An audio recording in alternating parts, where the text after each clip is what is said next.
Olá! Dia 28 de julho é comemorado o Dia Mundial de Luta contra as Hepatites Virais. E é esse o tema de hoje do Assembleia Debate. Para essa conversa, nós recebemos a doutora Maria Beatriz Souza Dias, infectologista do Hospital Sírio-Libanês, também Sirlene Caminada, diretora do Programa Estadual de Hepatites Virais, e Eduardo Lima, que é coordenador do Programa Hepatite Zero da ABPH, que é a Associação Brasileira dos Portadores de Hepatite. Olá, sejam todos bem-vindos aqui à Assembleia Legislativa, programa Assembleia Debate. Bom, doutora Maria, eu queria que a senhora falasse um pouquinho para nós o que é a hepatite. A hepatite, sensu lato, né, é uma inflamação das células do fígado. Então, o fígado tem uma estrutura complexa, mas o que faz o fígado funcionar são pequenas células chamadas hepatócitos. As hepatites são inflamações desses hepatócitos, que pode acontecer, e principalmente pelas hepatites virais, das quais a gente vai falar hoje, pode acontecer por outros vírus, por exemplo, o vírus da febre amarela, o citomegalovírus, algumas outras doenças virais tipo mononucleose, por exemplo. Pode acontecer por agressões tóxicas, com medicamentos que a gente usa normalmente, que podem afetar o fígado, e podem acontecer também por envenenamentos. Existe uma série de causas das hepatites, podem ser inclusive autoimunes, quando o próprio sistema imunológico da pessoa agride o fígado. Mas uma das causas mais comuns, e que são aquelas que a gente vai conversar hoje, são as hepatites virais, tipo a hepatite A, B, C e D. Uhum. As hepatites, elas são, então, A, B, C, D e E. Quais as diferenças entre elas? Bom, primeiro que assim, a hepatite, como a gente conhece ela, né, que é aquela hepatite que demonstra uma fase aguda, é aquela onde a pessoa fica amarela, tem em geral antes de ficar amarela tem um quadro de febre, enjoo, vômitos, dores articulares, e depois a pessoa fica amarela, a urina fica escura, as fezes podem ficar esbranquiçadas.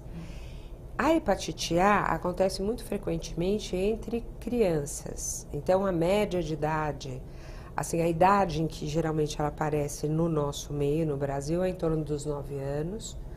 Antigamente era até mais precoce, quando as condições sanitárias eram piores, né? Com a melhoria das condições sanitárias vai para mais tarde essa faixa de incidência. E, em geral, a fase aguda da hepatite A é muito exuberante, mas ela não cronifica. E a transmissão é através da via fecal-oral, então através de alimentos, frutos do mar, água contaminada, esse tipo de exposição. A hepatite B também pode ter uma fase aguda com essas manifestações que eu citei, exuberantes, mas a diferença entre hepatite A e hepatite B é que a hepatite A ou mata ou cura. Ela mata num percentual muito pequeno de casos e ela não cronifica. Já a hepatite B pode cronificar. Então, mais ou menos 10% das pessoas que apresentam a hepatite B cronificam a doença. E a hepatite C é uma hepatite que raramente tem uma manifestação clínica como essa que eu descrevi na fase aguda. Ela, em geral, é silenciosa, mas em torno de 60% das vezes ela cronifica. Então, o fígado não fica com um grau de inflamação tão exuberante que a pessoa apresente esses sinais que a gente comentou, mas ele vai tendo uma inflamação crônica de menor grau e que vai redundar em complicações mais tardias. A hepatite que a gente chama de hepatite D, que tem uma baixa incidência, ela só incide naqueles indivíduos que têm hepatite B, e a hepatite E tem características similares da hepatite A e formas de transmissão similares, mas ela é muito menos disseminada do que a hepatite A. Na minha época de criança, por exemplo, normal criança ter hepatite A. Uma criança da casa pegava, as outras pegavam também. Atualmente já não é tão É aquela habitual. que as pessoas falavam sempre, falam até hoje, que tinha que comer muito açúcar. Né? Então, chocolate, suspiro, coisa que tivesse muito açúcar. Por Então, quê? porque tinha essa questão popular, né, de achar que era isso que ia curar? Isso, exatamente. Mas ela se resolve, né? Então, quer dizer, ela é aguda, né? Por ser aguda, é uma doença que tem um tempo definido, né? Certo. Sirlene, eu queria que você falasse um pouco pra gente de onde surgiu, né, a hepatite. Algumas doenças, elas vêm, né, elas passam de países em países. A hepatite é uma dessas doenças, e também de que maneira o Estado, né, tem lutado para eliminar, então, a hepatite. As hepatites, elas têm distribuição mundial, né, no mundo todo, com diferenças de prevalência, quer dizer, o percentual de pessoas que têm a doença, de incidência e de prevalência. Então, o percentual de pessoas doentes e o percentual de pessoas que têm o vírus, né, ele é diferente, a distribuição é diferente no mundo todo. No Brasil, a gente tem principalmente hepatite B e C, né, hepatite delta no norte do país, e as agudas com a melhora do saneamento básico, uma incidência menor. As hepatites, elas são conhecidas há algum tempo. A hepatite mais nova de toda essa sopa de letrinhas que a doutora Beatriz falou é a hepatite C, né, que é a gente conhece essa hepatite por esse vírus há menos tempo, né, no final da década de 80, e é uma das hepatites pela descrição que ela fez, né, pela possibilidade de cronificação em 60% dos casos, atualmente é um dos principais problemas de saúde pública no mundo, né, inclusive no Brasil. Então, e não tem vacina. Né? Então, uma questão importante da gente reforçar é que para hepatite A e para hepatite B tem vacina, e para hepatite C ainda não tem vacina. O que falta para ter essa vacina? Desenvolvimento de vacinas não é uma coisa muito simples, né? A gente tem que pensar que ele é um vírus novo, né? Então, tal qual o HIV também... para o HIV, um dos problemas é a questão da mutação, então ainda precisa se conhecer um pouco mais sobre esse vírus para poder se desenvolver vacina. A vacina da hepatite B, ela já é uma vacina que já está há algumas décadas, né, entre a gente, uma vacina segura, né, e uma vacina que hoje ela está indicada para todas as faixas etárias, né.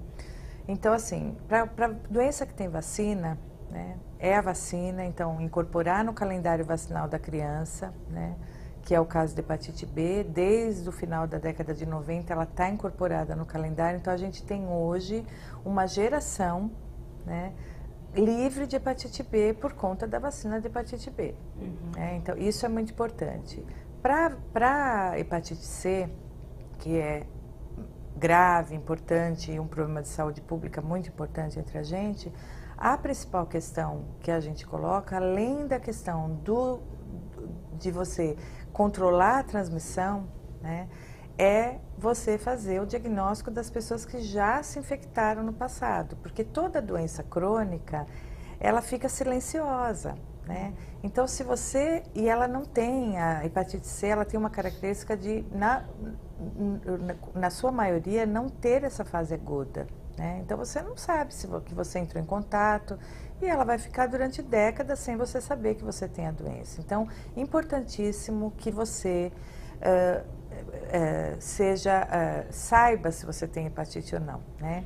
E aí, quando a gente fala que é um vírus novo, da década de 80 tal, a gente reforça que as pessoas, né, que possam ter hepatite, que possam ter se contaminado na década de 70 e 80, em que o vírus já estava circulando, que tenham pelo menos uma oportunidade de uma vez na vida fazer o teste.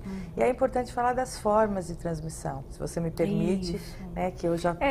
A pergunta seria essa mesma, as formas de transmissão e também se por serem, né, diferentes, A, B, C, D e E, se as formas são diferentes também de contágio, ou não, sempre o contágio é o mesmo. Em relação à hepatite A e E, a doutora Beatriz já falou, né, elas são parecidas, então, além de ter a característica de serem doenças agudas, a transmissão é fecal-oral, né, então ela já detalhou. Então, o cuidado é com Saneamento básico. E a questão da manipulação de alimentos e controle de quem manipula alimentos, porque pode haver alguma possibilidade de transmissão nesse sentido.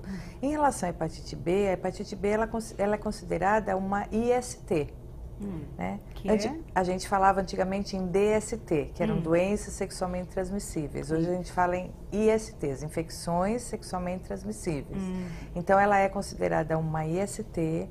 Essencialmente, a hepatite B, ela é transmitida de forma sexual. Ela pode ser transmitida, ter as outras formas de transmissão sanguínea, mas ela é essencialmente de transmissão sexual. Todos os vírus, tanto o vírus hepatite B quanto C, eles podem ser transmitidos de forma, por transmissão sanguínea, né? E o vírus hepatite C, ele é essencialmente de transmissão sanguínea. Também pode ser transmitido por transmissão sexual, mas ele é essencialmente transmitido por transmissão sanguínea. E aí, o que é a transmissão sanguínea? Então, ele pode ser transmitido através de uma transfusão de sangue, através de um procedimento médico, cirúrgico, odontológico, que envolva instrumento que possam ter sangue que tem o vírus, né? Então, isso é muito importante. Então, quando a gente vai no dentista, né, não é à toa que tem tanto controle com todo o instrumental odontológico o cuidado com o local que você está sendo atendida, o uso de luvas. Então, isso é muito importante. Isso é essencial para a transmissão de várias doenças, inclusive da hepatite. Outra questão importante em relação à transmissão sanguínea é o uso de objetos, compartilhamento de uso de objetos pessoais, né? Então, escova de dente, lâmina de barbear, as mulheres que adoram fazer manicure, pedicure, o alicatinho de unha, né? Então, é importante que todo mundo saiba como se transmite esses vírus e possa estar ciente de como fazer a prevenção. Para a hepatite B, então, tem vacina, né? O que é importante. Para a hepatite C é conhecer as formas de transmissão. Né, para poder evitar o contágio. Até nós conversávamos, né, nos bastidores, a Silene até comentou que o ideal é que se faça o exame, principalmente quem está ali na faixa dos 30, 40 anos, por conta até de que antigamente não se usava tanto o material descartável. É isso, doutoras? Até as injeções, elas tinham injeções em vidro, né? Na minha época de internato ou residência, que foi comecinho dos anos 80, as seringas que eram utilizadas, inclusive no hospital, eram seringas de vidro que eram esterilizadas em autoclave. As agulhas também não eram descartáveis. Então, não só nos hospitais obviamente tinha um cuidado muito grande com relação à esterilização desse equipamento, mas de uma forma geral, se você ia tomar vacina, alguma injeção numa farmácia, ou mesmo, eu me lembro, meu pai era médico, ele dava injeção na gente em casa. A vizinha. Então, às vezes era uma fervura que se fazia, né, desse equipamento, então não era um material descartável. Então, as pessoas que foram expostas a isso, que é a geração mais ou menos entre 40 e 60 anos hoje em dia, pode ter adquirido por esta via, por exemplo. Mas eu queria enfatizar também que um percentual grande das hepatites C não se conhece bem qual foi a forma de transmissão. Exatamente, né? Isso é importantíssimo. Eu trabalhei no controle de infecção do Hospital Sírio-Libanês por muitos anos e nós tivemos alguns casos que não tinham recebido transfusão e que depois, ou que tinham recebido transfusão dedicada, quer dizer, alguém da família tinha dedicado, porque isso foi na época que começou o HIV, então ninguém queria tomar sangue que não soubesse de quem era. E nós tivemos alguns casos de hepatite C que apareceram no pós-operatório de alguns pacientes que não receberam sangue. Recentemente eu tenho um paciente que é HIV positivo, que foi operado num hospital da cidade, um excelente hospital, que apareceu com hepatite C no pós-operatório também. Então, como a Silene levantou, que eu acho que é importante enfatizar, às vezes não é fácil você saber qual foi a forma exata de aquisição. Mas você sabendo que pode ser transmitido de pessoa a pessoa por equipamentos ou por instrumentais que foram usados não só dentro do hospital, mas em outros locais, é importante você ter a preocupação de se assegurar de que o equipamento que está sendo usado em você passou por uma esterilização adequada ou então é descartável, né, de uso único. Desculpe, eu acho que eu fugi da sua pergunta. A gente estava falando dessa questão dos contágios. Acho que vale chamar a atenção, só para fechar essa questão da transmissão, a questão de tatuagem e piercing. Né? Eu acho que também uma coisa que está muito em voga que é a acupuntura. Né? Então, tomar cuidado com relação nesses ambientes não hospitalares, embora a transmissão possa ocorrer no hospital, nesses ambientes não hospitalares, se o material que está sendo usado em você foi de fato esterilizado ou é descartável. Ou é de uso individual. Então, porque tem a questão do sangue, né, que você comentou. Exatamente. Que o vírus, então, por exemplo, até o HIV, né, que você havia comentado, ele pode morrer rapidamente, né? Mas o da hepatite não, ele é bem resistente. Os vírus da hepatite, né, eles ficam muito tempo no ambiente, né? Então, assim, pensar que a gente está falando de um vírus que ele pode ser transmitido pelo sangue, qualquer procedimento que envolva, né, furar a pele e acessar a camada que possa ter sangue. Exatamente, que possa ter sangue, é uma possibilidade de transmissão desses vírus. Então, quando a doutora Beatriz ela fala essa questão de que muita gente não sabe, isso é fato, né? E a gente, que trabalha no programa de hepatites, a gente pede para investigar de novo, tal. E as pessoas dizem, olha, realmente a pessoa tem o vírus e não sabe, ela não passou por transfusão, ela, né, não fez tatuagem, não piercing e tal, e tem o vírus. Então, assim, é importante, né, que o próprio indivíduo saiba qual é a forma de transmissão, que ele fique atento, que ele converse com aquele profissional que vai fazer um procedimento, seja médico, odontológico, ou num estúdio de tatuagem, ou colocação de piercing, uma manicure, que ele tenha certeza que o profissional que está do outro lado esteja atento e, agora, ele é responsável por aquela questão. Então, ele pode, inclusive, dizer, eu quero usar o meu alicate, né? Então, essas questões melhoraram muito, né? A gente vem trabalhando muito, os municípios, né? Porque nós somos o programa estadual e a gente... nós somos responsáveis mais pelas diretrizes, né? Mas as ações de prevenção, elas acontecem nos municípios, isso é importante dizer. A responsabilidade se dá no município. E as secretarias municipais de saúde, junto com as vigilâncias sanitárias, elas têm um papel importantíssimo, né? Na fiscalização e na educação. Né? Então, é muito importante que esses estúdios de tatuagem, os estúdios que fazem piercing, eles estejam de acordo com as boas práticas em relação ao uso de equipamentos. A senhora falou do sangue. No caso dos mosquitos, por exemplo, pernilongos, né, que a gente já sabe que tem outras doenças que são transmitidas também por esses condutores, né? Pode-se dizer dessa maneira. A hepatite também? Não, os vírus da hepatite não precisam de vetor. Aí eu posso deixar para a doutora Beatriz falar, mas a princípio essa é a questão. Não... Eu me lembrei a questão que eu comecei a falar é a seguinte.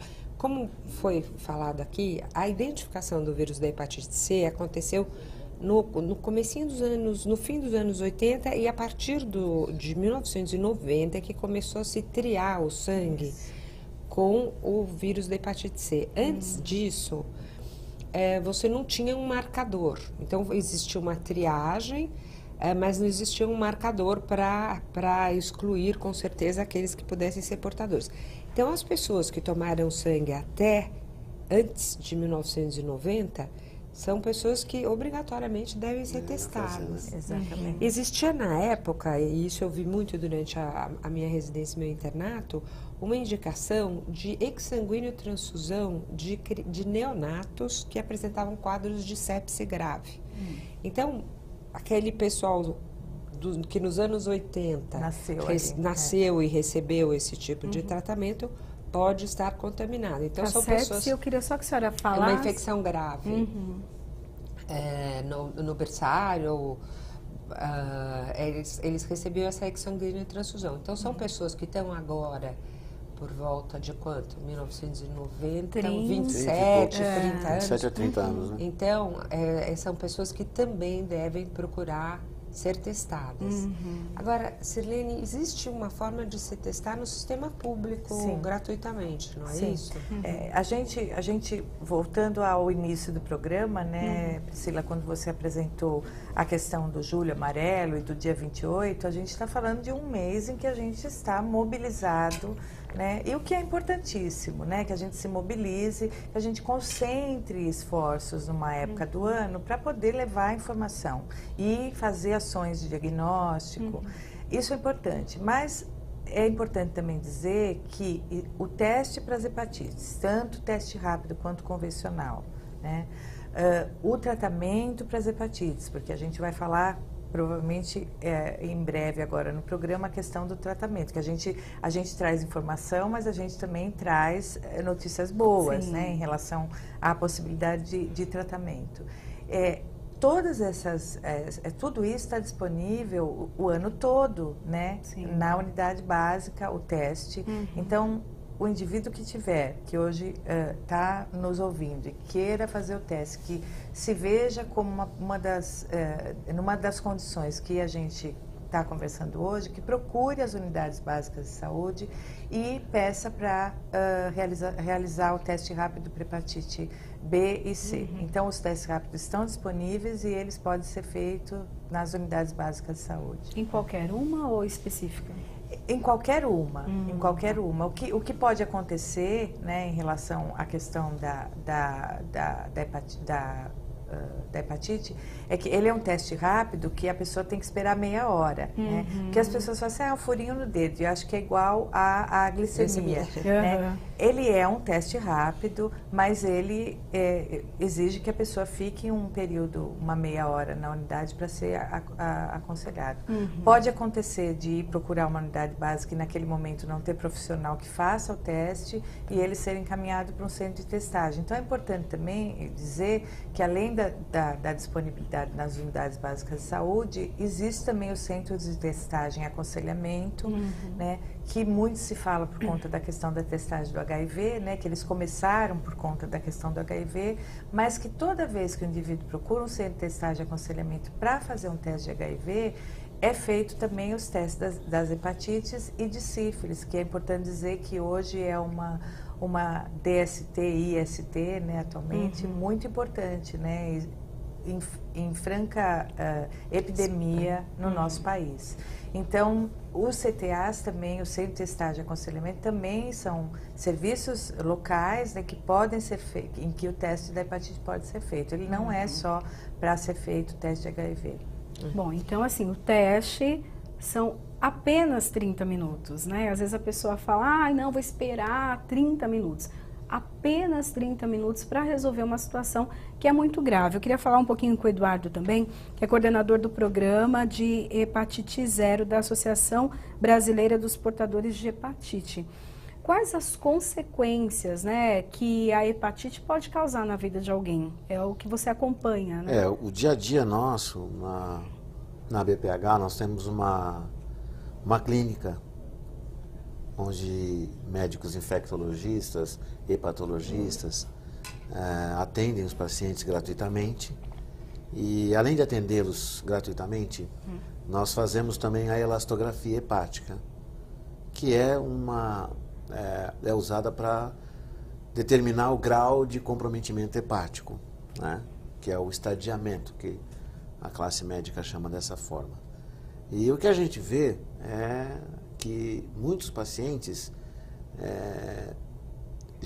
a maioria não apresenta ainda um quadro sintomatológico como a doutora colocou, de hepatite crônica.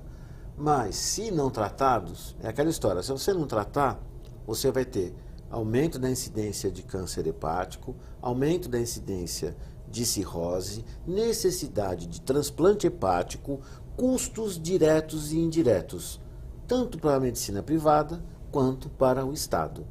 Então, quanto mais identificações nós tivermos de portadores de hepatite, mais cedo eles estarão conscientizados de que tem que fazer, do que eles têm que fazer, né? O que nós fazemos lá é basicamente atender esses pacientes, fazer a elastografia e fazer também alguns testes rápidos. Em alguns momentos do ano a gente faz teste rápido também, em áreas públicas, né?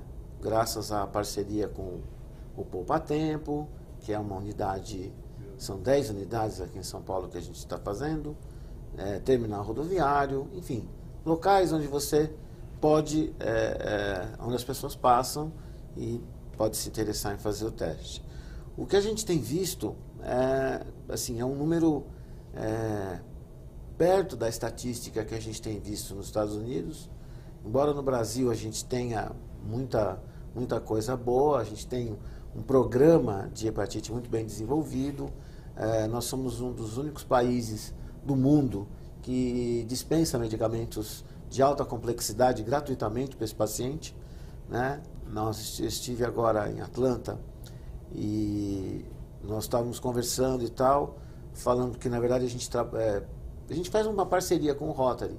Então nós fomos a Atlanta, onde estava tendo uma convenção do Rotary, e conversando com pessoas lá, eles não têm cobertura, o medicamento não tem cobertura pelo sistema público, o sistema de saúde deles lá, que é o Obamacare, não sei o quê, não sei em detalhes como ele funciona, mas de qualquer maneira, mesmo um país altamente desenvolvido como os Estados Unidos, não oferece para o paciente aquilo que o Estado brasileiro tem oferecido a ele, né? Então, eu vejo que o Ministério da Saúde e através das secretarias de Estado e de município tem entendido e tem agido muito prontamente para que as coisas aconteçam. A gente é muito crítico das coisas, mas a gente também tem que dar o ponto quando ele acontece.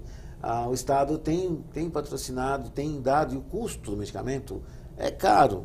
Eu acho que uma pessoa física não teria condições financeiras de bancar um tratamento.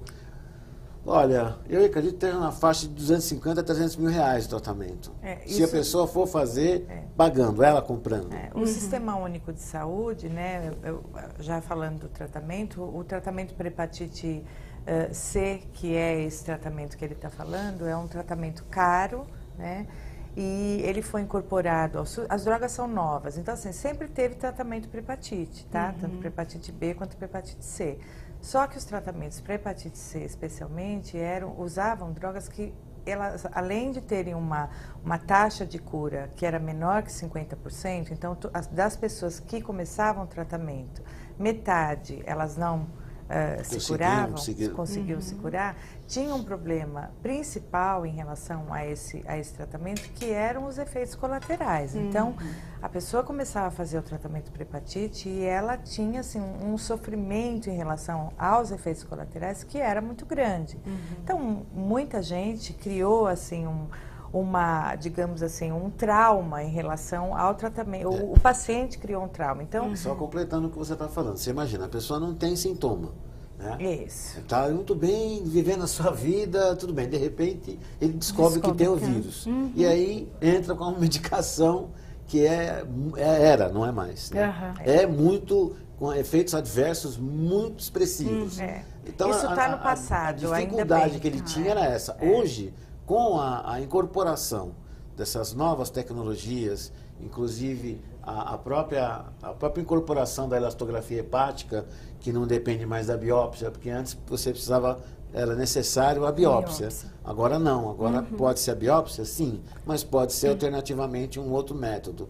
Então, toda essa incorporação de novas tecnologias, novos medicamentos, por parte do Ministério da Saúde, é que está permitindo que nós tenhamos um número grande de pessoas que estão sendo tratadas com uma taxa de cura muito mais alta do que é no passado e num tempo também, um tempo de tratamento mais curto, né? Então, voltando a falar do preço, Uhum. né? Então, assim, realmente é um tratamento, são drogas que são drogas novas, né?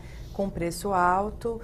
O Ministério da Saúde começou a compra em 2015, então existe um protocolo para tratamento, isso é importante dizer, né?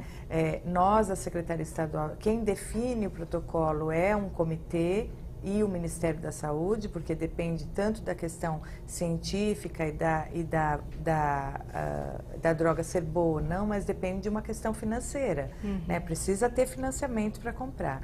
Então, o Ministério, em 2015, e ter vontade política, né? O Ministério, em 2015, então, incorporou essas drogas, fez um protocolo, o protocolo está fazendo 2 anos, né? Amanhã, dia 28 de julho, ele faz 2 anos. Esse protocolo, naquele momento, em 2015, quando foram comprados os primeiros medicamentos, o Ministério da Saúde pagou cerca de $10 mil por tratamento de 12 semanas. Né?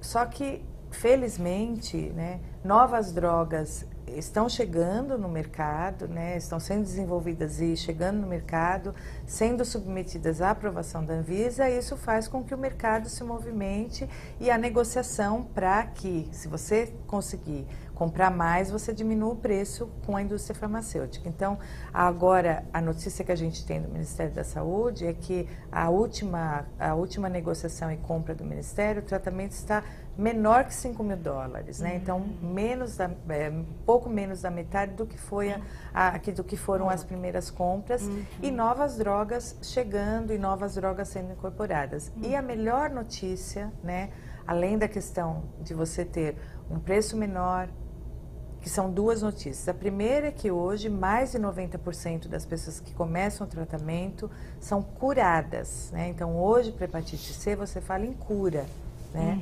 E a segunda notícia, que é importantíssima, né, é que com pouquíssimos efeitos colaterais. Então, a gente tem muitos relatos em relação a pacientes que trataram, né, de vários serviços e que trataram muita gente, né, eu já vou falar o número, e que essa pessoa, ela fica um pouco reticente no começo, porque a experiência dela é aquela do passado, de ter sofrido muito, né? E muitas vezes, no final do sofrimento, o médico fala, olha, infelizmente você não está curado. E ele vai para esse tratamento reticente, começa a tomar um remédio e fala assim, isso aqui é a maravilha, porque eu não sinto nada, né?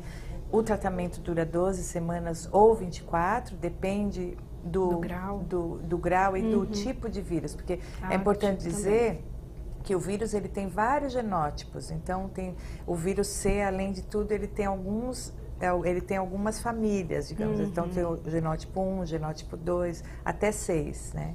Então, tem vários genótipos. Então, depende do genótipo e do tipo como a doença está se manifestando naquele indivíduo, ele vai tomar por 12 ou 24 semanas, né? E o importante dizer é que hoje, no estado de São Paulo, de dezembro de 2015 até junho desse ano, que é quando a gente fechou a nossa estatística no banco de medicamentos, 23 mil pessoas já tomaram esse medicamento para hepatite C e 93% tiveram resposta virológica sustentada, que é quando o indivíduo, depois de 12 semanas do final do tratamento, então o tratamento é de 12 semanas, espera-se um tempo, faz o exame de carga viral, que é aquele que identifica o vírus no sangue do paciente, e essas pessoas tiveram a carga viral indetectável. Isso é uma resposta ao tratamento, né? Então, nós vamos aproveitar essa boa notícia, né, porque é um índice muito alto. Nós vamos para o intervalo bem rápido, daqui a pouco a gente volta para falar mais sobre a hepatite.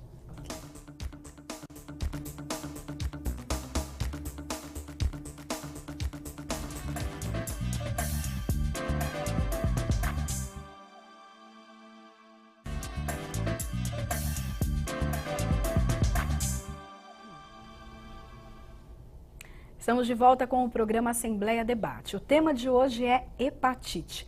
Para essa conversa, nós recebemos a doutora Maria Beatriz Souza Dias, que é infectologista do Hospital Sírio-Libanês,